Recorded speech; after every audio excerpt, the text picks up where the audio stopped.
The Japanese people woke up Tuesday morning to the shocking news North Korea had fired a missile over Hokkaido. Tokyo was quick to condemn the launch, calling it a grave and serious threat.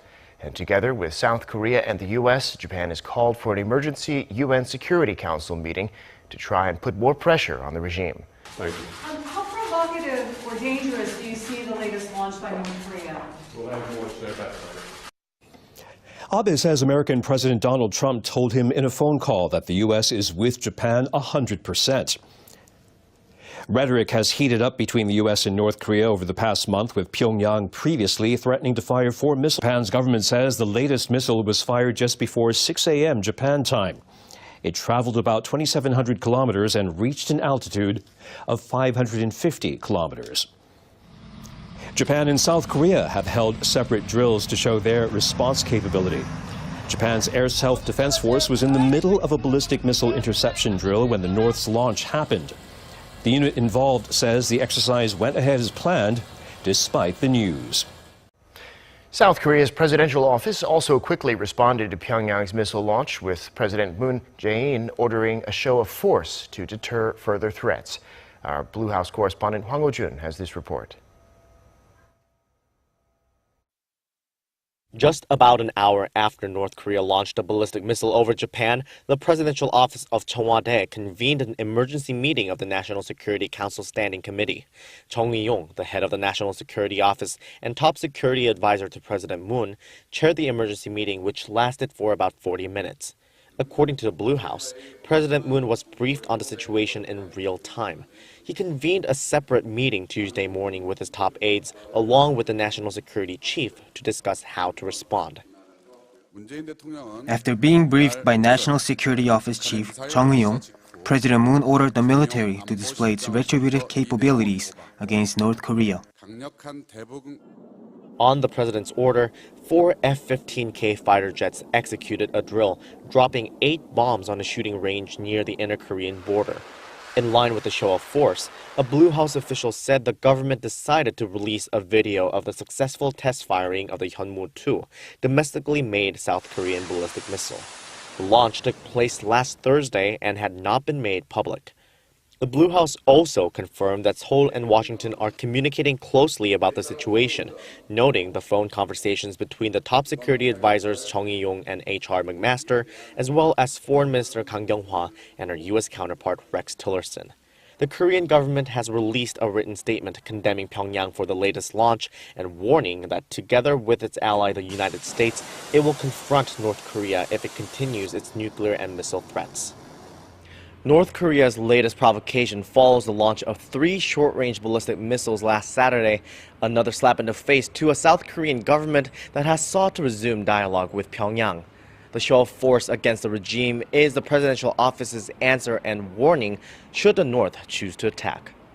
If North Korea is a nuclear power, then people are going to have to talk to North Korea, and that, I think, probably is Kim's ultimate aim. It's not a war he could win, for example. Just a thought about the Japanese. Do they have the wherewithal to shoot it down with one of their anti-missile missiles? And if so, why didn't they use them? And how long can they really keep on relying on American protection against North Korea?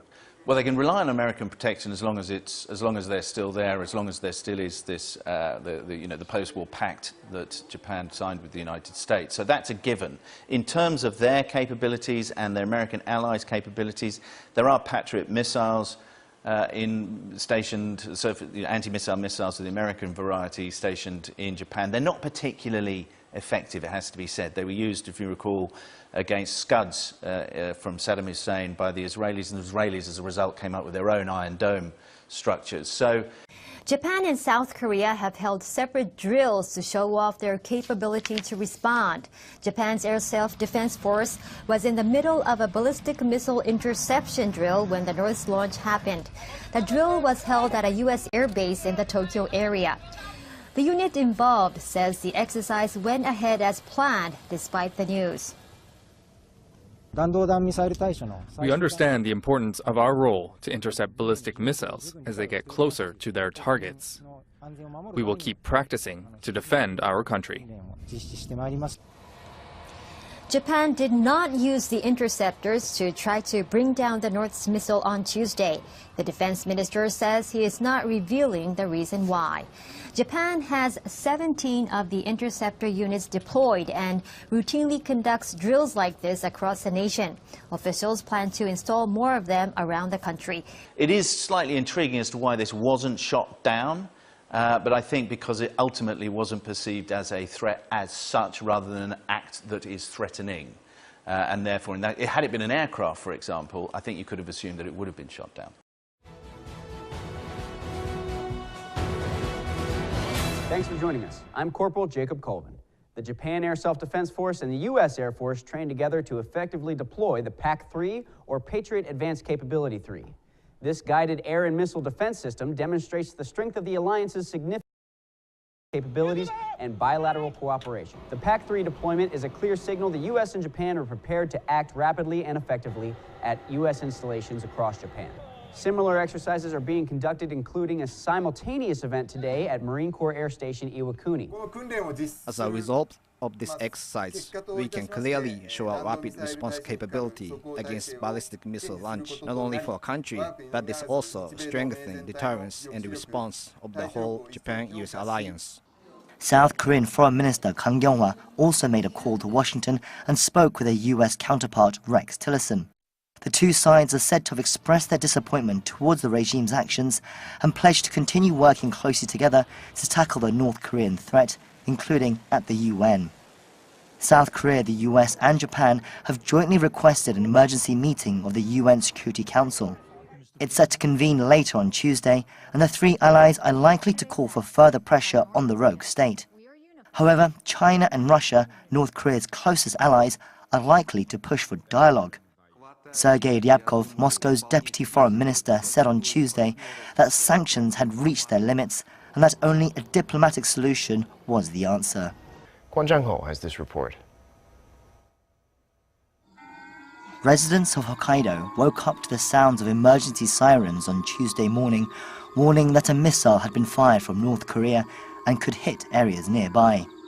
Luckily, the missile was never a threat, heading way out into the Pacific Ocean.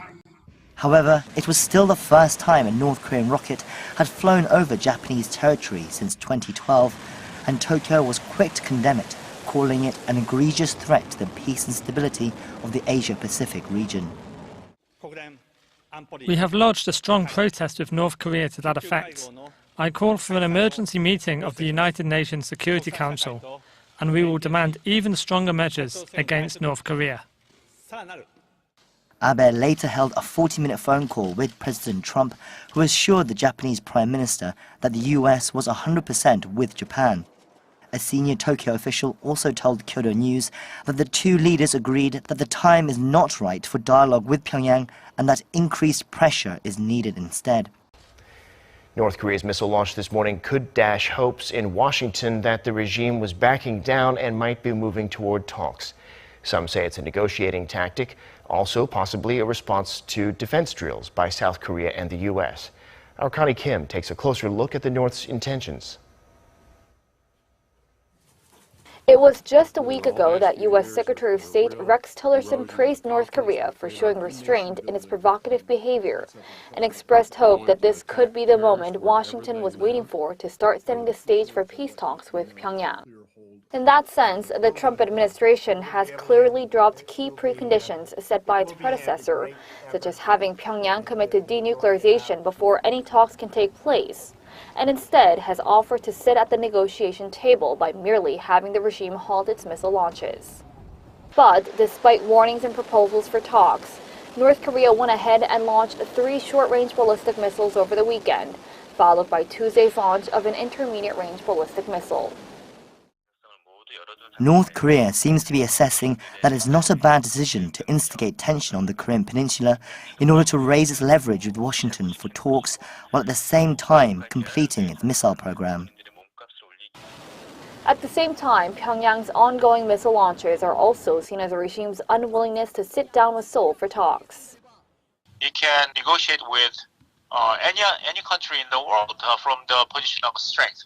So why bother taking side steps by considering, proposed by Moon Jae-in government dealing with the issues that are not really essential for North Korea's pursuit of security assurance and major economic prosperity. For now, talks either with Seoul or Washington don't seem to be taking place anytime soon. What remains to be seen, however, is how the U.S. will pressure China in reining in Pyongyang's nuclear ambitions, and how Seoul will exert diplomatic influence in peacefully stopping the North's missile provocations and nuclear weapons ambition. Connie Kim, Arirang News.